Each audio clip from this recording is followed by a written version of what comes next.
It is 8:12 inches the evening in a Japanese household. The lights are low. A 4-year-old is lying under a soft futon on the floor. Her eyes are closed. Her breathing is slow. She has been asleep for 2 minutes. There was no begging, no bargaining, no fifth glass of water, no monster check under the bed, and no demand for just one more story. There were no tears, no screaming, and no exhausted parent lying on the floor pretending to sleep until the child finally gives up. She simply lay down, and within 12 minutes, she was gone. Now, picture your own house tonight. It is 9:45. Your child has been going to bed for 90 minutes. They suddenly need water. They need the bathroom. They need a different blanket. The lighting feels wrong. The door is too closed, or it is too open. You are completely drained. They are completely wired. Why does Japan put children to sleep in minutes while the West fights a war every single night? The truth is, the bedtime battle does not start when you tell your child to go to bed. It is decided 5 hours before. In Western parenting, we treat bedtime like a light switch. We expect children to run, play, watch screens, and then instantly shut down the moment we flip the switch at 8 p.m. When they do not, we react. We wait for the bad behavior, and then we try to contain the fire. Japanese parents do the exact opposite. They prevent the fire instead of constantly putting it out. They understand that the human brain does not have an instant on and off mechanism. It requires a gradual transition. Think of it as a sunset rather than a switch. We have been sold a broken equation that sleep requires intense willpower or strict parental discipline.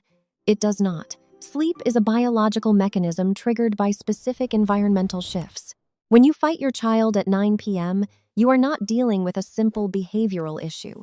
You are fighting a brain packed with cortisol and stress hormones. If the environment does not signal safety and deceleration hours before, the brain remains in survival mode. To end the 90-minute battles, we must shift our perspective from forcing compliance to managing the biological countdown. The Japanese call this intentional evening transition Yodu Noji. In traditional Japanese households, this is a meticulous 4-hour ritual that begins in the late afternoon. However, if you are a working parent who walks through the front door at 6 p.m., a 4-hour routine is completely impossible. This is the exact point where most modern parents give up, assuming the method only works for families with unlimited time. But you do not need 4 hours. You can compress the core biological triggers of Yodu Noji into a highly practical 90-minute version designed specifically for busy schedules. The ultimate goal of this condensed timeline is not to force obedience, but to lower the child's core body temperature and signal the pineal gland to begin melatonin production naturally. By structuring the 90 minutes after you get home from work, you create a seamless slide into sleep. The entire house shifts into a lower gear together, removing the feeling that the child is missing out on any action. Here is how we execute this condensed sequence without adding extra stress to your evening. Let us address the hardest obstacle in this 90-minute window: the screen. I remember my own Wednesday evenings 2 years ago. I would arrive home at 6 p.m. completely exhausted from work. To get 20 minutes of uninterrupted time to cook dinner, I would hand my 4-year-old daughter an iPad. The guilt was heavy, but the survival instinct was stronger. The real nightmare began at 7 p.m. when it was time to take the device away. It instantly triggered screaming, tears, and a massive power struggle that ruined the rest of the night. I thought a peaceful bedtime was a myth. What I did not realize was that the problem was not my child, and it was not a lack of discipline. It was the sudden dopamine crash caused by abruptly shutting down the device. To fix this, you must use an ego-soothing script that eliminates the friction. Instead of saying, "Turn it off right now," you say the screen is getting tired and needs to rest. You validate their emotion by saying, "I know it is hard to say goodbye to your favorite show, but our bodies need to match the quiet house." This shifts the authority from you to a shared rule, eliminating the resistance before it starts. Once the screen is put to rest without a battle, you move directly into the second pillar of the condensed 90-minute routine. This step focuses entirely on biology rather than behavior. In Japan, the evening bath is a sacred family ritual, not just a quick cleanup. Western parents often view bath time as a functional chore to wash off the dirt from the day. But scientifically, a warm bath serves a much deeper neural purpose. It acts as a biological trigger for sleep. Human biology requires the core body temperature to drop by about 1 full degree before the brain can enter a deep sleep cycle. If your child remains overheated from running around or playing intensely, their brain will stay alert. By giving your child a warm bath or a warm foot soak exactly 60 minutes before their head hits the pillow, you manipulate this internal thermostat. The warm water brings the blood flow to the surface of the skin. When your child steps out of the tub into the cooler room air, that heat quickly evaporates from the skin, causing their internal core temperature to plummet rapidly. This sudden drop mimics the body's natural cooling process that happens right before deep sleep, tricking the brain into an automatic state of deep relaxation. This is why Japanese children look so peaceful under their futons. They are not forced to feel tired by words or threats.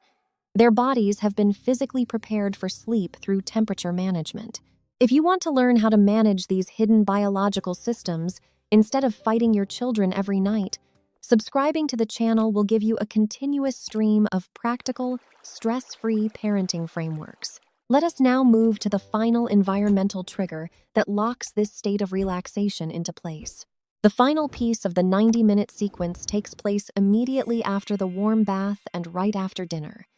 This is where we control the sensory environment of the home. In our modern world, we live under harsh, artificial overhead lights that completely disrupt our evolutionary biology.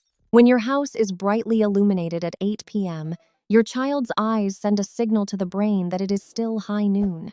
This completely stalls the production of melatonin, the hormone responsible for sleep. To fix this, Japanese families practice an intentional softening of the home environment. We call this creating an indoor sunset. The moment dinner finishes, turn off every single overhead light in the living room and bedroom. Switch exclusively to small lamps, floor lights, or low-wattage warm night lights placed near the ground. Let the house get gradually darker over the final 45 minutes before bed. This deliberate reduction in light intensity mimics the natural transition from day to night. It signals the pineal gland directly, prompting it to flood the bloodstream with melatonin naturally. Your child will begin to yawn, their eyelids will grow heavy, and their speech will naturally slow down. You are no longer acting as a strict dictator demanding obedience. Instead, the environment is doing the heavy lifting for you. By staying tuned to the final section of this video, you will see exactly how a real working mother used this exact light and temperature strategy to completely transform her chaotic nights. Understanding these subtle behavioral insights is what allows you to build a peaceful household. Make sure to follow along so you never miss these science-backed guides. This brings us back to Emma, the working mother from New York I mentioned earlier. She was completely trapped in the chaotic cycle of late office hours and exhausting 2-hour bedtime battles, convinced that these traditional methods were an impossible luxury for her schedule. But the moment she condensed the workflow into this precise 90-minute biological runway, shutting screens down with the gentle script, introducing a quick warm foot soak, and bathing her home in low-floor lighting, everything shifted. Within a single week, her 4-year-old son went from screaming for attention to peacefully drifting off under his blanket in just 14 minutes. This is the ultimate power of designing an automated environment instead of exhausting your own emotional willpower. You do not need to be a perfect parent with hours of free time. You simply need to let human biology do the heavy lifting for you. Tonight, choose just one trigger to adjust, and start with the screens. Drop a comment below to let me know which of these 3 steps you are experimenting with first, or share the specific bedtime challenges you are facing right now. If you want to continue mastering these hidden behavioral frameworks and ensure you never miss our upcoming guide on how Japanese families get children to listen without ever raising their voice, make sure to subscribe to the channel. Let the indoor sunset fade into your home tonight and watch your evening battlefield transform into absolute peace.